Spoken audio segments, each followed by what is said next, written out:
Let's see what we got. All the way up. Go! Here's Chauncey Billups. Here he is. He's got it. He's got it. Chauncey Billups hits the three. With a steal and the drive. Lays it up. Lays it in. Count that, baby. And a foul. Bonjour à toutes, bonjour à tous et bienvenue dans les chroniques de Motor City. Les chroniques de Motor City, c'est votre podcast dédié à l'histoire et à la culture des trois Pistons. À chaque épisode, nous remontons le temps pour parler des moments et des personnages qui ont compté dans la vie de notre franchise préférée depuis sa création jusqu'à aujourd'hui. Pour ceux qui découvriraient le podcast avec cet épisode, eh bien je suis Winston et je vous raconte l'histoire des Pistons depuis 3 ans maintenant. Et l'un des trucs que je préfère avec cette franchise, c'est que même en arrivant à l'épisode 67, eh bien je n'ai pas encore abordé toutes les légendes qui sont passées par les Pistons.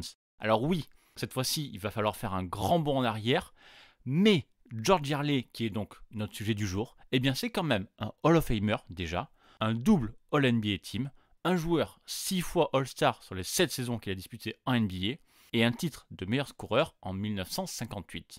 D'ailleurs, seulement 7 saisons dans la ligue, c'est une vraie particularité pour George Yarley, qui est entré en NBA à 25 ans et qui en est reparti à 31, mais ça on aura l'occasion d'en parler pendant ce podcast.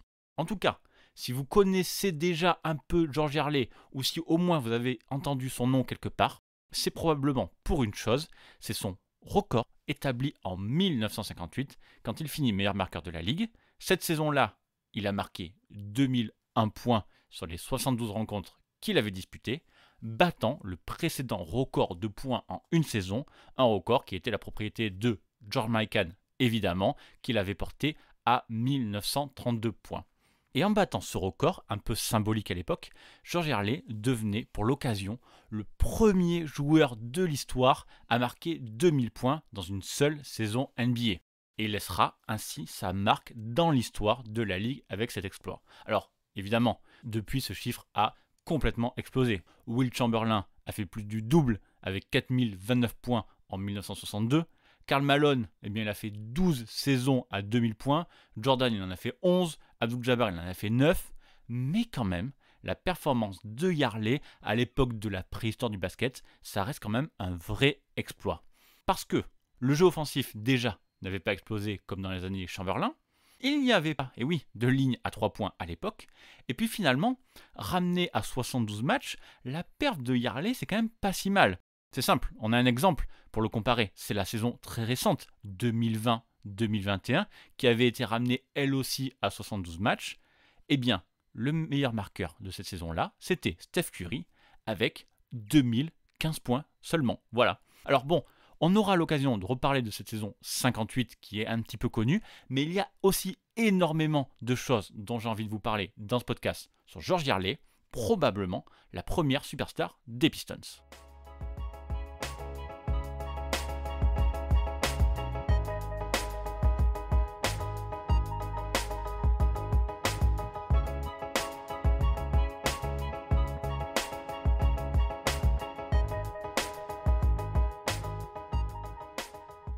La première chose qui étonne sur George Yarley, c'est le décalage entre sa draft et le moment où il rejoint la NBA.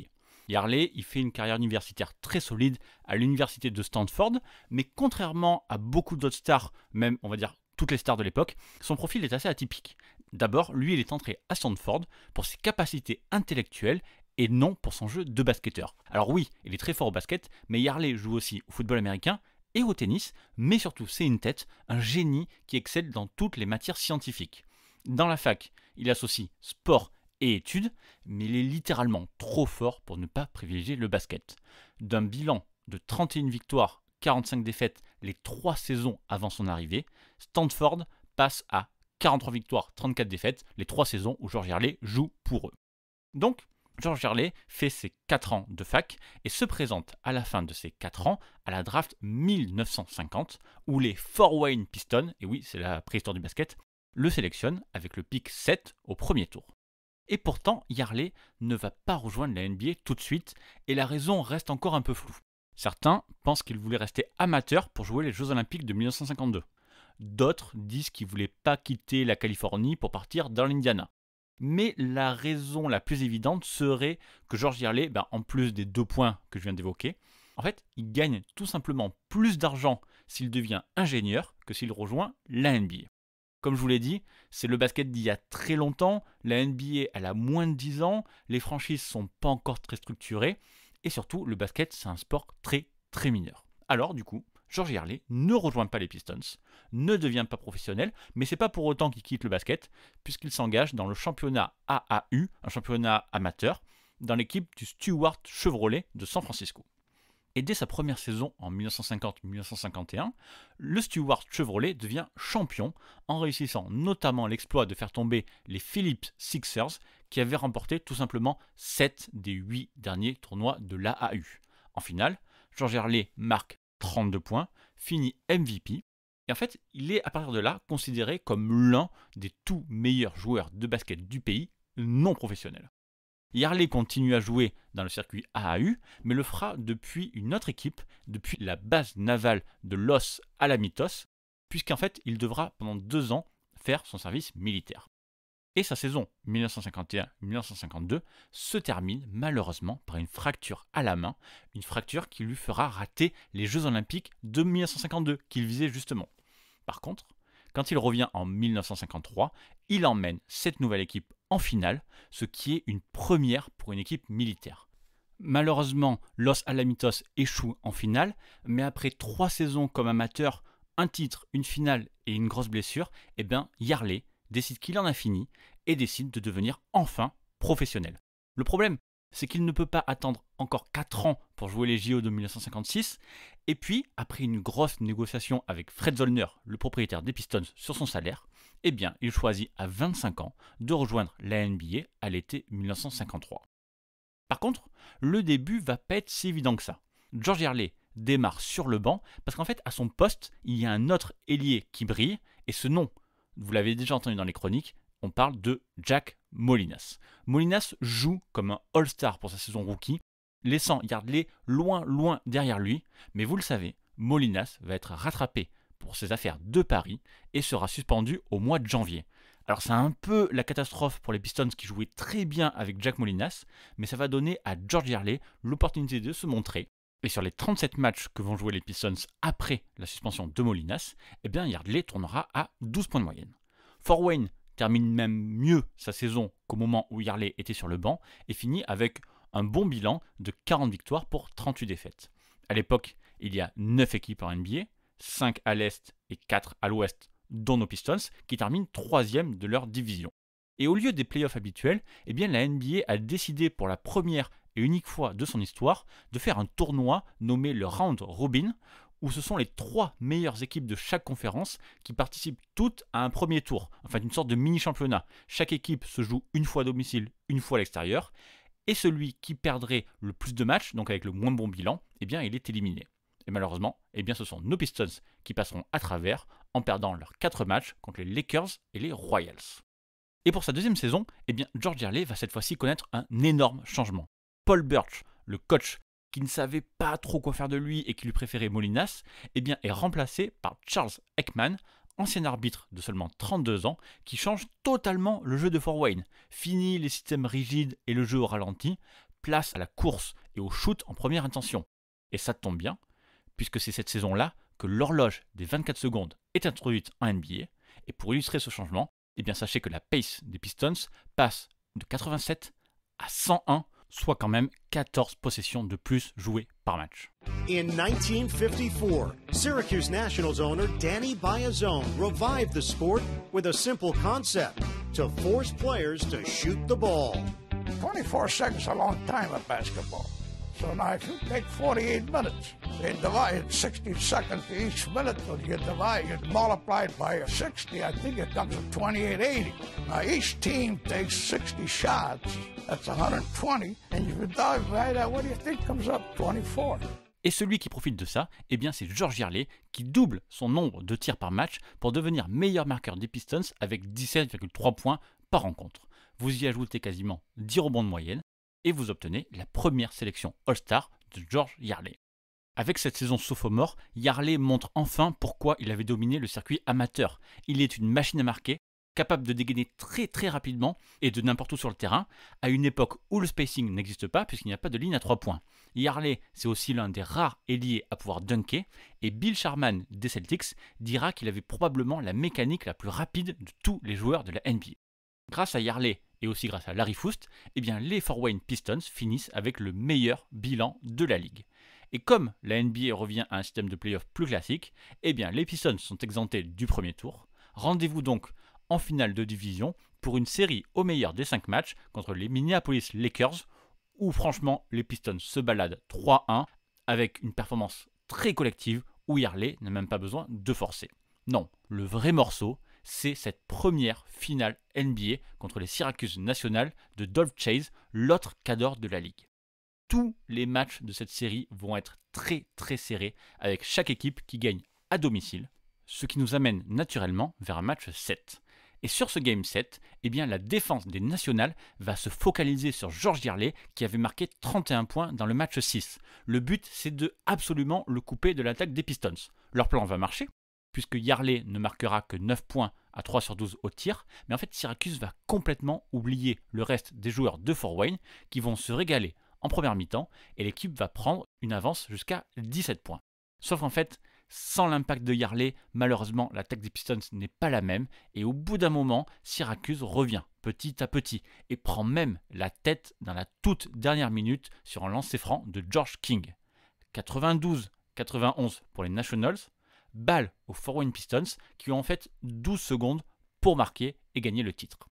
Andy Phillips remonte la balle, s'enferme un peu sur le côté gauche de la raquette et tente un dribble renversé un peu bizarre sans trop regarder comment était positionnée la défense. Et c'est George King, encore lui, qui surgit et qui lui pique la balle en fait très facilement puisque Phillips était en train de perdre le contrôle sur son dribble. C'est terminé, les Pistons ont raté la dernière possession, les Nationals sont donc champions et une polémique va immédiatement naître dans les rangs de l'équipe de Fort Wayne. Des rumeurs laissent entendre qu'Andy Phillips a volontairement perdu la balle pour laisser Syracuse gagner vu qu'il aurait potentiellement parié sur la défaite de sa propre équipe. George Yardley lui-même va soutenir cette thèse une fois sa carrière de joueur terminée et même si personne n'a jamais pu apporter le moindre début de preuve de l'implication de Phillips, eh bien en fait cette finale reste toujours entachée de cette polémique.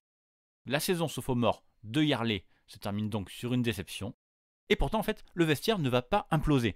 Avec un Yardley dans les mêmes eaux statistiques, eh bien, les Fort Wayne Pistons finissent une nouvelle fois premiers de la division Ouest l'année suivante, battent les St. Louis Hawks 3-2 en finale de division après avoir été menés 2-0 et retournent en finale NBA où ils affrontent cette fois-ci les Philadelphia Warriors de Paul Arizin qui ont fini meilleur bilan de toute la NBA.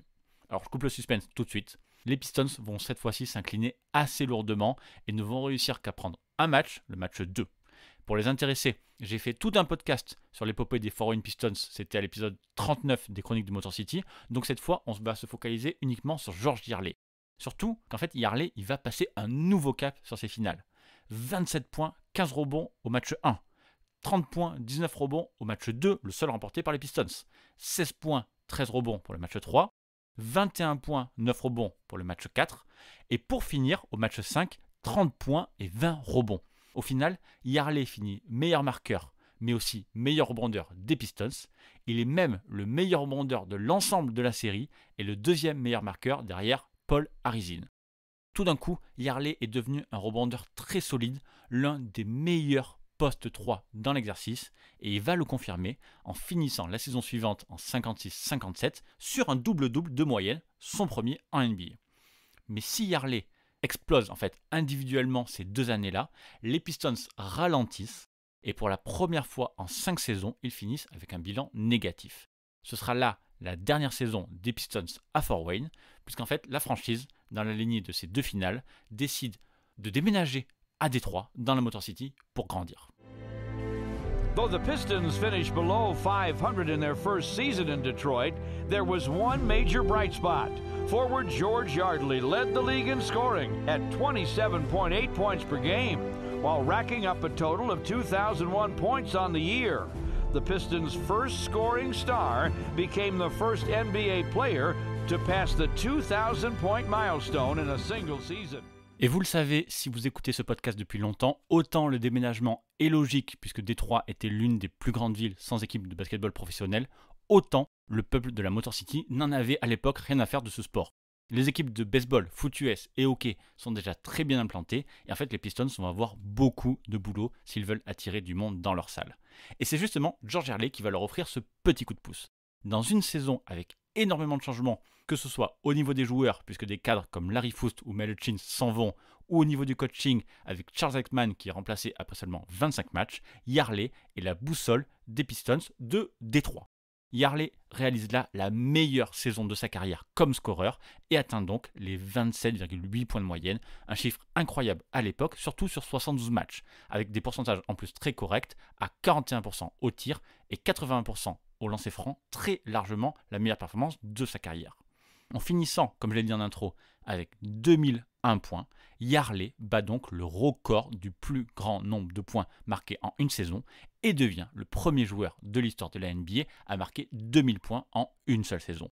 Il établit également cette saison le record de points sur un match avec les Pistons en marquant 51 points contre les Celtics de Bill Russell en janvier 58 et améliore son propre record avec 52 points dans une victoire contre Syracuse en février.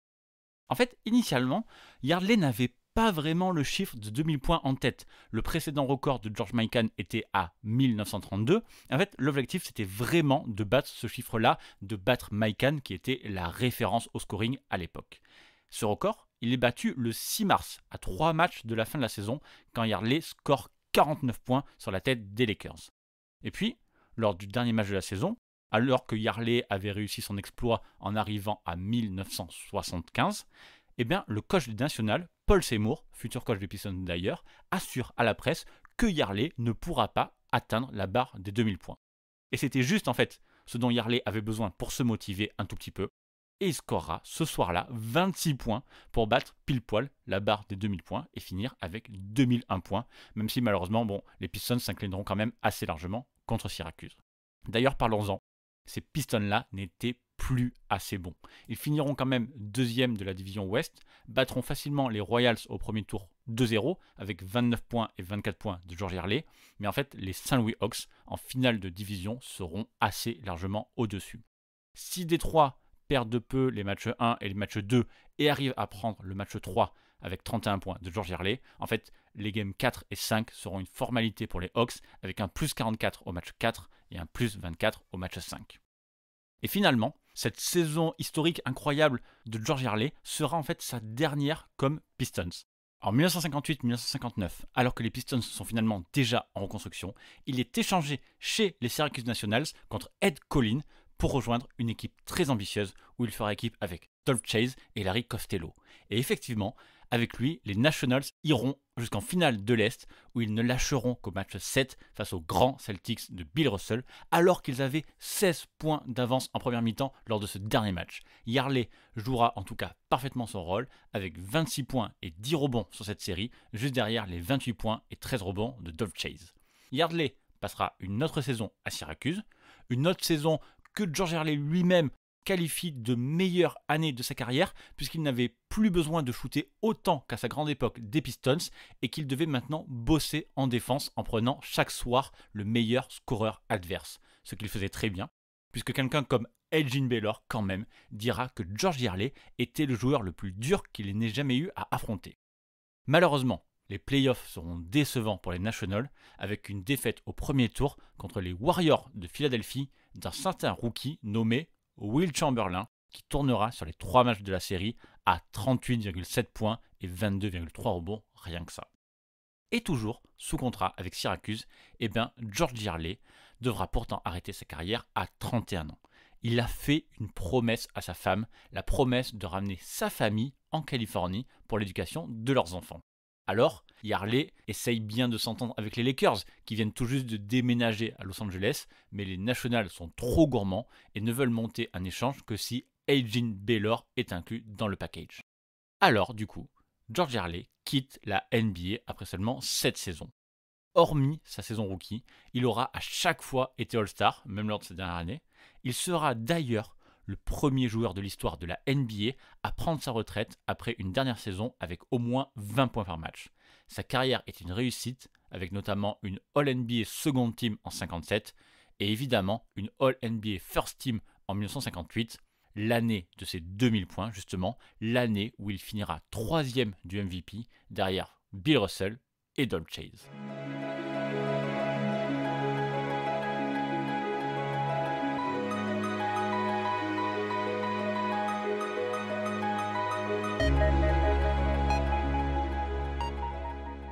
Un an après sa retraite, George Yearley, qui avait déjà lancé sa propre entreprise de sécurité immobilière, aura l'occasion de revenir au basketball professionnel dans la nouvelle American Basketball League, ABL, où il fera partie des Los Angeles Jets. Bon, malheureusement, l'aventure sera de courte durée, puisqu'après un an, les Jets disparaîtront, et c'est même toute la ligue qui coulera 2 ans seulement après ses débuts. George Yearley deviendra un entrepreneur à succès en Californie avec la George Yearley Company qui existe toujours aujourd'hui et il obtiendra finalement les honneurs du Hall of Fame en 1996. Mais George Yearley, malheureusement décédé en 2004 à 75 ans, ne fera pour autant pas partie des 75 meilleurs joueurs de l'histoire de la Ligue. Alors, plusieurs choses peuvent expliquer ça, notamment une carrière très courte, puisqu'entre ces 3 ans, entre sa draft et son entrée en NBA et sa retraite prématurée, George Yearley, on l'a dit, n'est resté que 7 ans en NBA. Et puis, s'il avait gagné le titre lors de ses 2 finales avec Fort Wayne, ou si avec lui Syracuse avait réussi à faire tomber les Celtics, là peut-être que l'histoire aura été différente. Alors, bien sûr, il y a aussi le problème qu'il y ait très peu d'images de George Yearley en action. Ces images sont très rares, pas vraiment spectaculaire si on compare avec la NBA d'aujourd'hui. Je vous mettrai quand même une vidéo en description de ce podcast pour que vous puissiez vous faire votre propre avis. En tout cas, je suis très content qu'on ait parlé de George Yearley dans ce podcast. C'est important. J'ai pris le temps pour faire un bon épisode, j'espère, essayer de rendre hommage à ce joueur, battre le record de George Mikan, scorer pour la première fois 2000 points en une saison, devenir la première grosse star des Pistons et être le meilleur shooter de son époque, ça fait quand même pas mal d'accomplissements pour George Yearley et j'espère au moins que vous retiendrez son nom désormais. Voilà, cet épisode des Chroniques de Motor City est maintenant terminé. Pour écouter les autres épisodes, rendez-vous sur toutes les bonnes applis de podcast, Apple Podcast, Spotify, Google Podcast, Deezer, Amazon Music, etc., etc. Si vous aimez ce que vous avez entendu, pensez également aux 5 étoiles sur Apple Podcast et Spotify. Et comme d'habitude, surtout, pour répandre la bonne parole, je compte sur vous pour en parler autour de vous et partager le podcast sur les réseaux. Merci beaucoup. Et en attendant le prochain épisode, je vous invite à me retrouver sur Twitter @MotorCityPod. Merci encore pour votre soutien et à très bientôt pour une prochaine chronique. Bye.